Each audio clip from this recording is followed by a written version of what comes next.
देखिए बच्चे आगे क्वेश्चन, आगे आपका क्या क्वेश्चन है बच्चे। मान लो हम एक क्वेश्चन उठा रहे हैं कि show that the relation less than और equal to on the set of integer z is reflexive and transitive but not symmetric.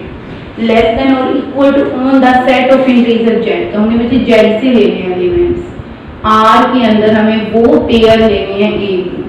Less than और इक्वल टू, ये बच्चे क्या कह रहे हैं, लेस देन और इक्वल टू, तो हमें क्या सेट है बच्चे कि एक ऐसा नंबर है less than equal to B.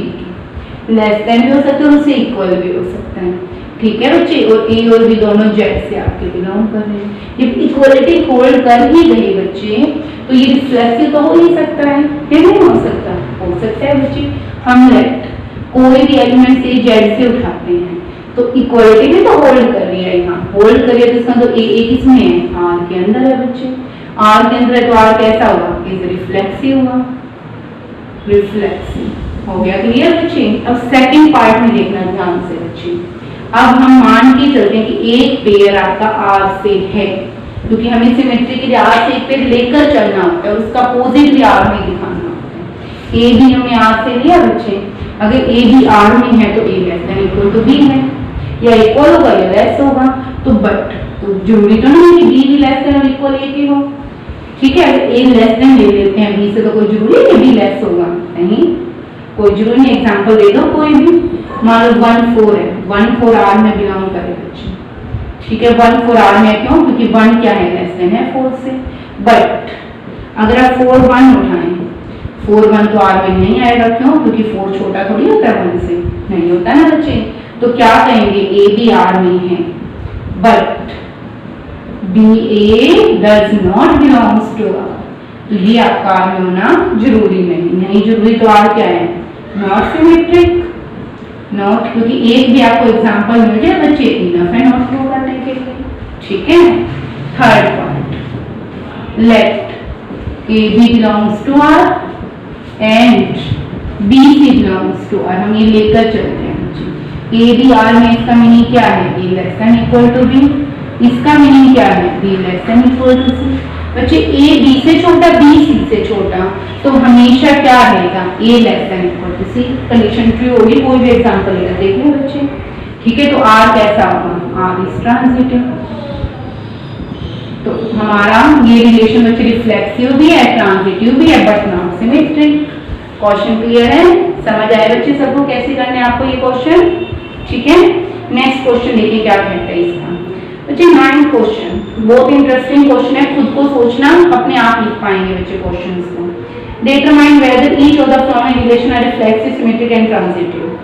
Relation R of the set A of the human being, A हमारा क्या है, कोई भी ह्यूमन बीइंग का सेट है, ठीक है। कोई भी कंप्लीट ह्यूमन बीइंग्स है कोई भी, तो उनका हमारे कोई भी एक सेट दिखेगा। अब आर आपको अलग अलग गिवन है यहाँ पे। फर्स्ट पार्ट में क्या कहते हैं आर के लिए, x and Y work at the same place, ठीक है बच्चे। X and Y work at the same place. बच्चे लिखने का ध्यान से सुनना, आपने कोई भी कोई भी बंदा एक्स है वो आपने ए से उठा लिया, इसमें ह्यूमन बीइंग्स के अंदर से मैंने बंदा उठाया। अब मैं ही हूँ, मैं कहीं काम करती हूँ, जॉब कर रही हूँ, ठीक है बच्चे। हम कहीं जॉब कर रहे हैं तो मैं और मैं सेम प्लेस पर ही काम करती हूँ ना बच्चे, कोई डिफरेंट तो नहीं हो जाएगा। हमें खुद के साथ रिलेशन देखना है, तो आप यहाँ क्या लिखेंगे बच्चे, x and X work at the same place. True है बच्चे, आप लिख सकते हैं यहाँ x and X work at the same place, लिख सकते हैं बच्चे। सेम प्लेस पे काम करें तो एक्स एक्स कहाँ बिलोंग कर जाएगा, आपका आर में बिलोंग करते कैसा हो गया, रिफ्लेक्सिव हो गया बच्चे। अब सिमेट्री के लिए मैं मान के चलूंगी बच्चे एक्स वाई आर में है, सिमेट्री के लिए आपको क्या पहले कि आप एज्यूम करके चलेंगे बच्चे यहाँ पर कि let X Y belongs to R, तो इसका मीनिंग क्या होगा, X and Y work at the same place. बच्चे एक्स और वाई अगर सेम प्लेस पे काम कर रहे हैं तो Y and X work at the same place, x and Y work at the same place, तो Y and X is also work at the same place. बच्चे हम एक बंदा है, मैं और आप एक जगह पर काम कर रहे हैं, तो आप और मैं भी तो एक ही जगह पे काम कर रहे हैं ना बच्चे, ठीक है। तो x और y अगर एक जगह पर काम करें तो y और x भी work at the same place. True हो गया, तो हमारा रिलेशन सिमेट्रिक भी हो गया बच्चे। अब 3 बंदे हैं, ठीक है। अब हम क्या करते हैं ट्रांजिटिव के लिए, आप सबको पता है बच्चे x Y belongs to R and y z belongs to R. इस बार हम ये लेके चलते हैं, तो आप लिखेंगे x and Y work at the same place, x and Y work at the same place, y and z work at the same place.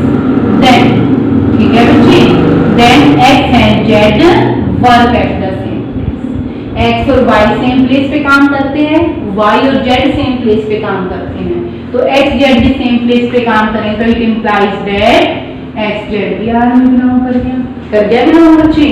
तो आर कैसा आया आपका, ट्रांजिटिव भी आ गया। लिख सकते हैं अपने अकॉर्डिंग, लिख लेंगे बच्चे लैंग्वेज को, ठीक है। नेक्स्ट पार्ट देखें इसका क्या कहना है।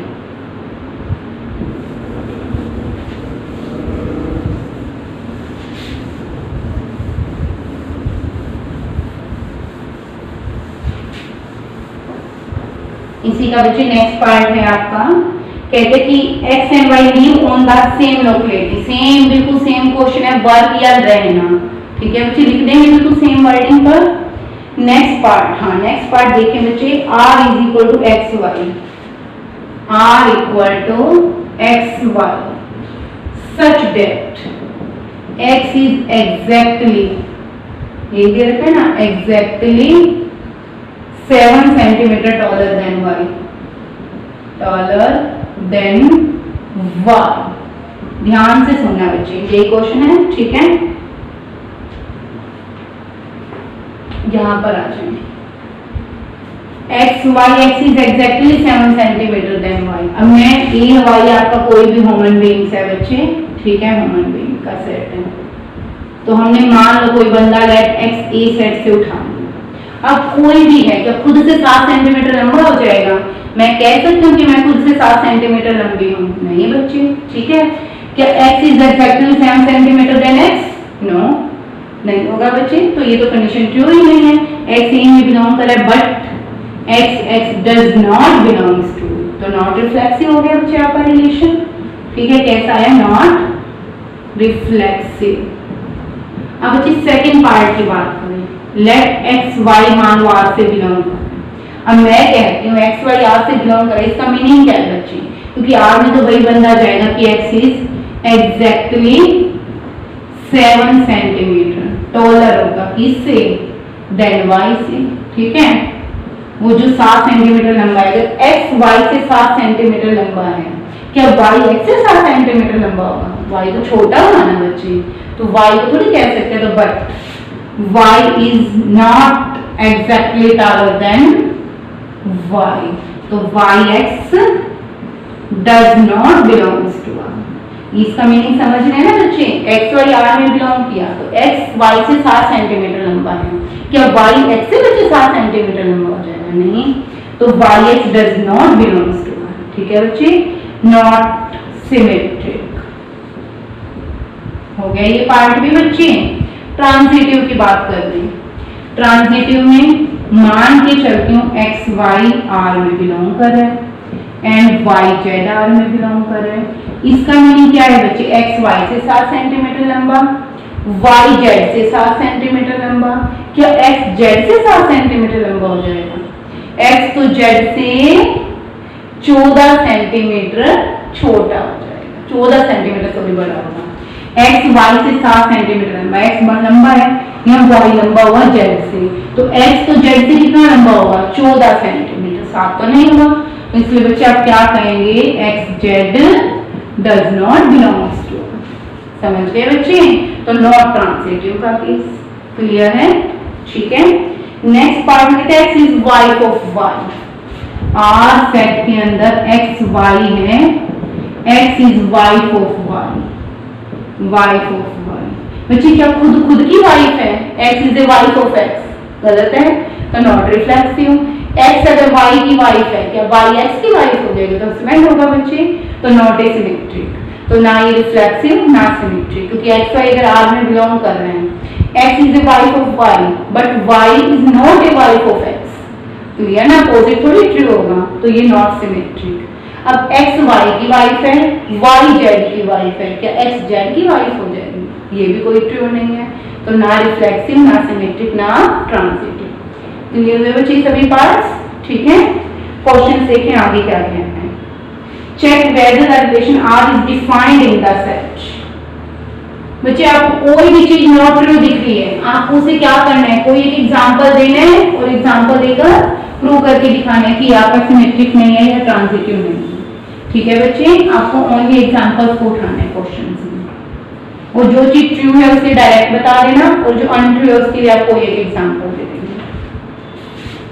नेक्स्ट क्वेश्चन देखें, कहते हैं check whether the relation R defined in the set. कोई भी एक सेट दे रखा है आपको 1 2 3 4 5 और 6, और आर सेट के अंदर आपको एलिमेंट्स लेने हैं ए बी, और इस टाइप के एलिमेंट लेने हैं कि b is equal to a plus 1 होगा। इज रिफ्लेक्सिव, सिमेट्रिक और ट्रांजिटिव। हमें चेक करके दिखाना है कि कौन सा रिफ्लेक्सिव है, कौन सा सिमेट्रिक है, कौन सा ही ट्रांजिटिव है। देखते हैं क्वेश्चन है बच्चे, ठीक है, देखिए ध्यान से। ए बी, मुझे ए बी कैसा लेना है? अगर आपने ए को उठाया, ए 1 है तो बी क्या आएगा? 2 आएगा बच्चे। देख ले ध्यान से, ए अगर आपने यहाँ 1 लिया पहला एलिमेंट, तो बी का आंसर 2 आ गया, 1 2। फिर ए को आपने 2 लिया तो बी का आंसर 3 आएगा बच्चे। फिर ए को आपने 3 लिया तो बी का आंसर 4 हो जाएगा। फिर इसे 4 लिया तो उसका 5 हो जाएगा, इसे 5 लिया तो उसका 6 हो जाएगा, ठीक है बच्चे। क्या 6 और 7 ले सकते हैं? अगर यहाँ 6 लिया तो यहाँ 7, बट 7 तो इसमें बिलोंग नहीं कर रहा, इसलिए इसको नहीं लेना। तो ये आपका आर का रिलेशन बना, तो ये आपका आर है। तो ये हुआ बच्चे, ए बी दोनों कहाँ से बिलोंग कर रहे हैं? उसी सेट से, ठीक है ना। अब देखिए ध्यान से, ए रिफ्लेक्सिव है, रिफ्लेक्सिव के लिए तो 1 1 भी चाहिए, 2 2 भी, 3 3 भी, 4 4 भी। यहाँ तो मुझे कुछ भी नहीं दिख रहा। आप लिखेंगे लेट ए अगर ए से बिलोंग कर रहा है, but A does not belongs to A, so R is not reflexive, not reflexive. हो गया क्लियर बच्चे। अब सेकंड पार्ट, सेकंड पार्ट में मान के चले let A B belongs to R. अगर ए बी आर में बिलोंग करे तो उसका अपोजिट है बच्चे? नहीं है, but B A does not belongs to R. For example दे दें यहाँ पर, कोई भी 1 2 आर में है, but 2 1 does not belongs to R, so R is not symmetric, not symmetric, ठीक है बच्चे।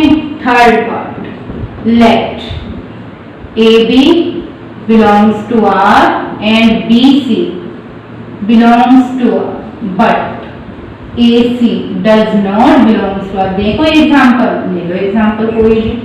1 2 belongs to R and 2 3 belongs to R, but 1 3 does not belongs to R, तो R is not transitive। तो ये है ना तो रिफ्लेक्सिव, ना सिमेट्रिक, ना ट्रांजिटिव। समझ आया क्वेश्चन बच्चे, ठीक है।